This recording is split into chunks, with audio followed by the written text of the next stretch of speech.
কি করে মাত্র 160 টাকা খরচ করে পাটুল মিনি কক্সবাজার থেকে ঘুরে আসলাম সেটাই দেখাবো এই ভিডিওতে। আমার লাইফে যতগুলো ট্যুর দিয়েছি তার থেকে আজকের মুহূর্তটা বেস্ট ছিল।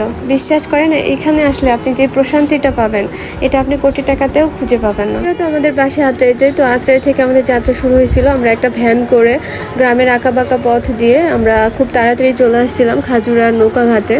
তো এখানে এসে আমরা কোনো নৌকা রিজার্ভ করি নাই, কারণ রিজার্ভ করলে ভাড়া আসবে 1000 বা 1200 টাকা। তো আমরা নৌকালাম আমার সাথে কথা বলে যাওয়া আসা মিলাই 100 টাকা করে পার পারসন। আর উনি আমাদেরকে 0 পয়েন্ট এবং হোটেল রেস্টুরেন্ট দুইটাই ঘোরাবে। তো এইভাবে আমরা আমাদের যাত্রা শুরু করি। তো 0 পয়েন্ট আসতে আমাদের 20 মিনিটের মতো সময় লাগছে।